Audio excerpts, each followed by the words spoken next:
Is it all POW? So this is what happened. We got the police called on us. On the first day, the police basically said it's a civil matter. He said, she said. Right. The second day, the DLNR came. If this was a new thing, they would have had a chance to create opposition. But you see, Auntie Ululani Bernie that lives right there, she's been working on clearing this lot for over, decades. Yeah? But every time they would clear it, it would just grow back. And so you got to clear it and you got to plant it and you got to do it in a relative amount of time so that the planting grows faster than the weeds. Yeah? Because if you just clear it, you can be in a cycle of just clearing for the rest of your life without ever harvesting if you never plant. Right. And the planting, everyone looks at, look, at $25 a tree, I don't know, 500-600 trees here. At $10,000 a day for the machines and the operators, 4 days. This is a $60,000, $80,000, $100,000 ordeal that honestly we did this whole thing on $5,000, including the lunch, paid for the sound system and the toilets. Yeah, because the sound guy, when I need him for free, I need him. So I pay him when we have a budget, and then when I need him, he come. Yeah. And we gotta take care of all the people that are contributing so that they have the power to contribute. And this community, look, instead of getting rims for my car, instead of, Auntie, I don't even get paid for the work that I do, but it's because I choose not to. Because I would rather use those resources to do this. And if I've got to gamble with resources, I know 100% I'm playing right in this valley. This is where we're gonna gamble. And we're gonna put incredible amount of social pressure to participate and political awareness to protect it, to care for it. And you look at the median age of the 31 families, the scrappers and their families, they're all in their 70s. Now, I'm gonna tell you, you look at the statistics of Native Hawaiians, these buggers don't live to their 70s. The ones in this valley, they are real hammers, but they're not gonna live forever. We need to start to assume the roles before they die. Amen. Yeah, so that they can bless us and see it. And when they see you doing what they have always dreamed needed to be done, then they come give you the secret. Yeah. If you're not doing it, why am I gonna tell you nothing? Yeah. This place gets secrets. Yeah, it is those secrets that will take us past those rough moments in our life that we don't even know that we need in secret, because we can't even perceive what that challenge is. Yeah, I participate in this so that my children never lose the ability to dream.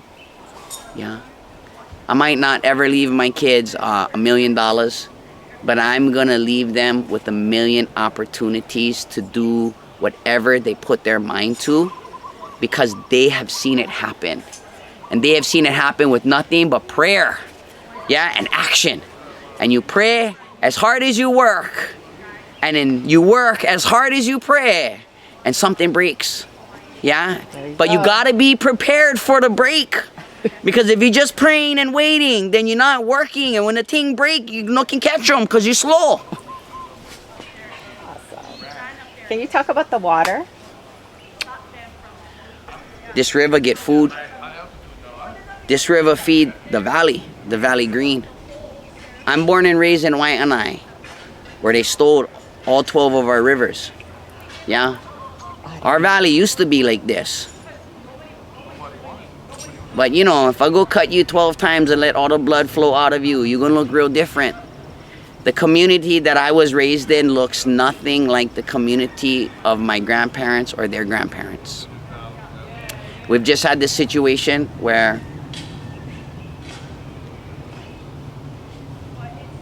the government had to stop lying about how they're treating our resources because they made their own people sick.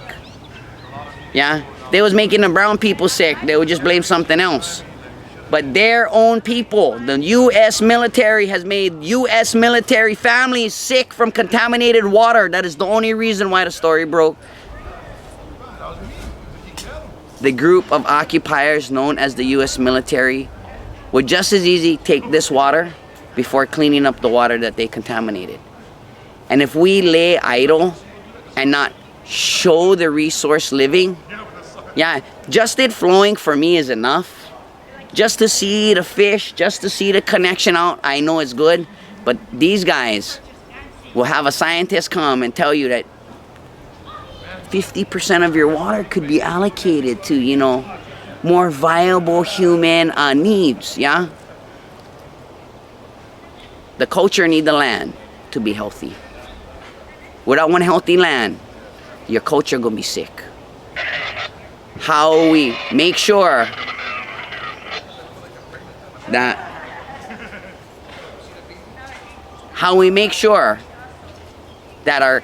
our land is continuously healthy is we have to plant on it.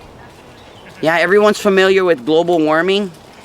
You know what nobody's talking about? If you just build your soil, then the water come up, the soil go up too. Yeah? If you just build your soil, then actually global warming is not as crazy as these guys want you to believe. They want you to go out there and buy a product and make a donation. I'm saying screw the product and the donation. Go plant some food. Go build a relationship with your dirt. Start making dirt, humanity. Yeah, because if 7, 8, 9, 10 billion people made 1 gallon of dirt each a day, yeah. Wow. And you're going to say that's not possible? I got pigs that make 1 gallon of dirt a day each from biomass. They simply have a process that they convert it into usable product in the shortest amount of time. I don't raise my pigs for meat, although they're delicious. I make them for the dirt that they make and how that dirt impacts and changes how everything grows. And I don't own the geographical TMK, but if I built the soil, shouldn't that soil be mine? And if that has value, shouldn't I have some way of expressing that value? Now, I'm not saying that I need to be able to go to the bank and make a loan. What I'm saying is, if Costco can get a lease because they're adding value to the land, can me as the farmer building soils get a lease because I add value to the earth? But the value system of our greater community needs more opportunity to see that this works. I know this works. My ancestors told me. My kupunas have supported us in being able to do this, and we're doing them. Yeah. We did it. We're standing in the it's done. Yeah. Yeah. And I did not plant one ulu tree. Yeah, my goal is not to plant ulu trees. My goal is to create space for our community to plant ulu trees. What you see here is the fact that there's not enough space. Yeah, they thought that we didn't have the ability to completely cover this in 4 days. We started on Friday, today Wednesday, day 5. Monday, I wasn't even here. I had to go play politics. Yeah? If we can build a whole farm and an ulu grove, bro, this is the biggest grove on this side, I believe. In 3 days. Second largest ulu grove on the island of Oahu in 3 to 5 days. Cousin, these guys, they need to... I'll tell you guys what makes it successful, yeah? Cousin Alika here. I never really know him last year. But last year, at Kui at the Capitol, he and his son stood the whole day passing out huli. Yeah? And through the last year, because of that, I got to build a relationship with this guy that makes this so much more meaningful. Yeah? I'm not just working with one brother. I've been working with this brother for the last year. Yeah? And he is a part of the reason we're inspired to do this, because if the people in the valley want it. There you go. There you go. He's a father. He's raising kids. I think you guys need to hear from the Yeah. Valley people. I wanted to interview him too. Yeah. Yeah. You guys speak of the water, and nobody pays attention to what's actually happened to our water. If you look at all of our waterfalls that are still around, that people say are still around, like Manoa, which is just a drip of water.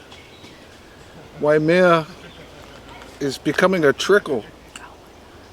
It is so bad. It only flows when it rains. Sacred Falls is dry unless it rains. This isn't right. The water is supposed to flow. The reason why it's not flowing, someone's doing something. We need to find out what it is.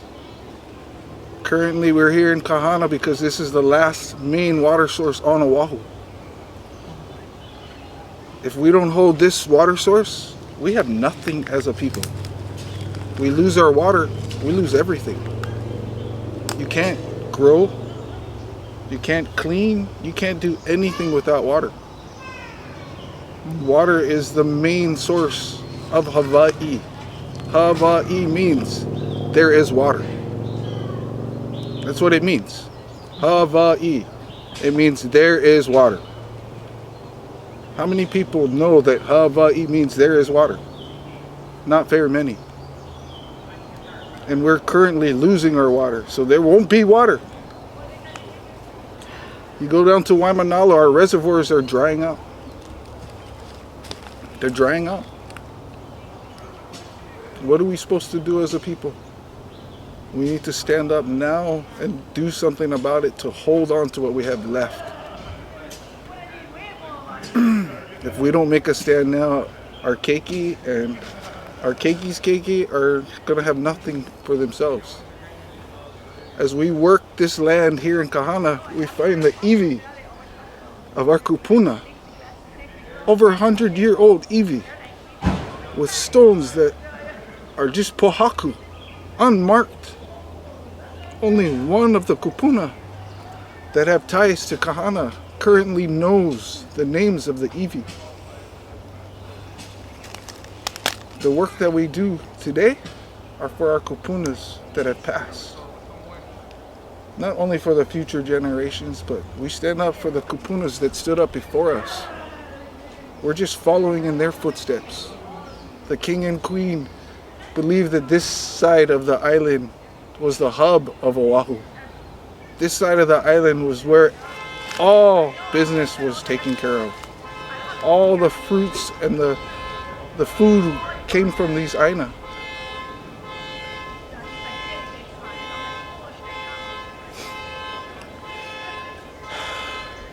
I am very grateful for all the community that stands up with us because we cannot do it alone. I know we're not 70 years old, but we're getting old. Yeah. And if we don't teach the next generation and encourage the next generation to stand up where we stood, we lose all of our heritage, all of our genealogy, all of what makes us Polynesians. Not just Hawaiians, but all Polynesians.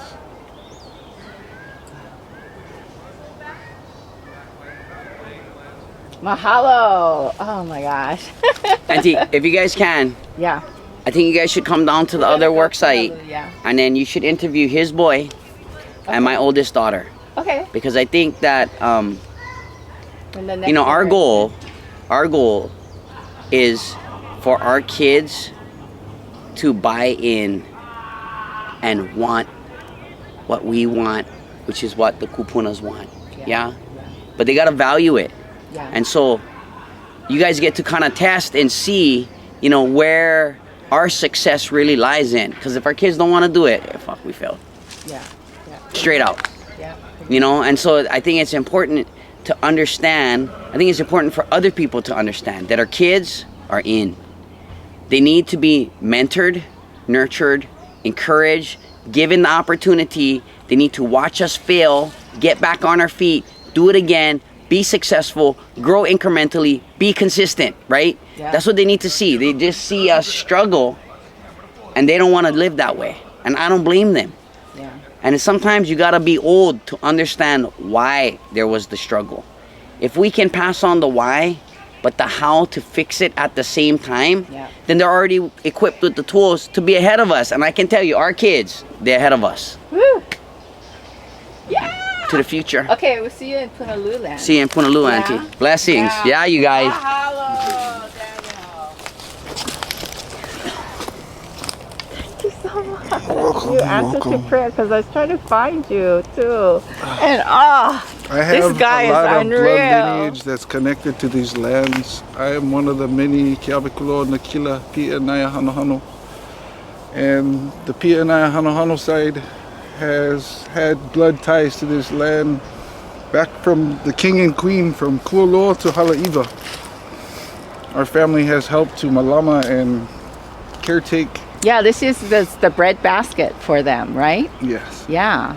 This is where all the food came from. Everything that happened when the kings and queens were around happened on this side of the land because all of our waters are deep, so the big ships can come close. And they would do all kinds of trading. And when the warriors would come home, they actually would come to Papakoko, to Sacred Falls. And a lot of people don't know the history of our land, but Papakoko has an amphitheater that is built into the side of the mountain, Oh wow. Okay, wait. which was set for when the warriors would come home, that they would bring all of their mana'o and everything that they learned or fights that they have fought and present it to the kings and queens. And after they had presented their their information, they would go up to Sacred Falls and they would wash all the heva Yeah. into the falls, which is what Kamupua'a is there for, to protect and keep all that heva locked there. Wow. Wow. Okay. No wonder. That's all I can say. No wonder. After Right. they would be done cleaning themselves at Sacred Falls, they would join their families on the Aina and partake of all the food and the mea'ai Yeah. that was produced. Yeah. To replenish, rejuvenate. Yeah, come back. Oh, I love it. Okay, we're gonna talk more. I gotta find you for your son then, yeah? Yes, no problem. Okay. My son looks just like me. It's pretty easy to find him. Okay, what's his name? Kahoku. Kahoku. Yes. Okay. You're welcome to ask him as many questions as you want about being a farmer because he is committed to being a farmer from when he was little. I have pictures of him weed whacking at 4 years old. Well, thank you for raising him like that. Thank you. Right on. Thank you. Aloha.